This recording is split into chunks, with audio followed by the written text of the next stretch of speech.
let's keep talking about COVID-19 and where we are headed with Dr. Kristen Choi, PhD, MSRN, Assistant Professor, UCLA School of Nursing. Thank you for being here. I just want to get to one of the headlines real quick we're seeing, because it's frightening to a lot of us who aren't on the front lines of the medical world, which is this new variant out of California. They know it might be more contagious. They don't know if it is perhaps more deadly. Can you give us any insight on this? Yes, absolutely. So thank you so much for having me on today. Certainly the new variants of COVID that we're seeing coming out are a concern, seeing as they do appear to be more infectious and potentially more severe than the original strain of COVID that we've seen. We saw these variant strains coming out of South Africa, the UK, and now California as well. The good news is that it's looking like our vaccines will probably be effective, at least to some degree, against some of these new variants. We don't know for sure yet if they will be as effective as they are against sort of the original COVID strain, but it does look like they offer some protection against the variants that we're seeing. And so that is really good news, seeing vaccination ramping up. The other good news is that many vaccine makers have indicated that in the future, it will be easy for them to create new vaccines against variants if they continue to emerge. The real key here with these new variants is that it's critical that we continue getting vaccines out to as many people as possible to try to achieve herd immunity before they can spread too much further. Well, and speaking about those vaccination efforts underway here in the U.S., we know Johnson & Johnson's coming up for that emergency approval by the FDA at the end of the week. We just heard from an executive during the hearing in front of the House today saying that he expects J&J to be able to ship nearly 4 million doses of its vaccine once they do get approval. My question, though, to you is how big of a difference would this be just in terms of getting people vaccinated as quickly as possible once we get Johnson & Johnson's one-dose vaccine approved?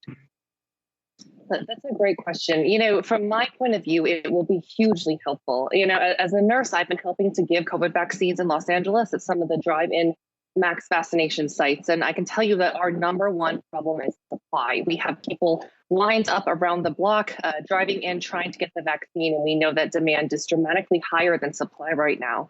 To be able to have a vaccine that we can give with just one dose will be extremely helpful in helping us get to herd immunity.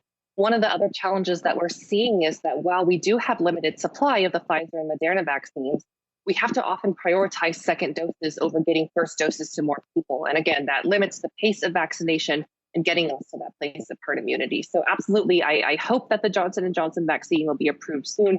And from the front lines of giving them, it will be hugely helpful in meeting the demand that's out there.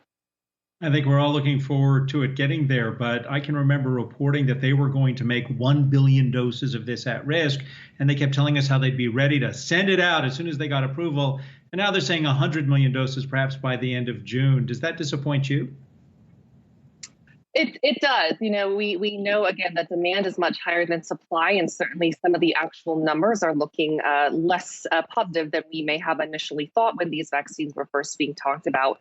That being said, though, having a third vaccine out there to be able to give to people will be hugely helpful. And the one dose will be a big deal. It's a challenge logistically to think about getting people to come back for the second dose. There are barriers to signing up, to people potentially having side effects and concerns about coming back for the second dose, that we will be able to omit a lot of the logistical challenges with that one dose vaccine. So I am disappointed. I wish that there were going to be more of them and that we were prepared to roll them out. But even a small amount will help because, again, we just see demand so high right now, and it's so critical that we get ahead of these new strains. Dr. Kristen Choi is a PhD, assistant professor at the UCLA School of Nursing. We appreciate your giving us this insight on COVID here at Yahoo Finance.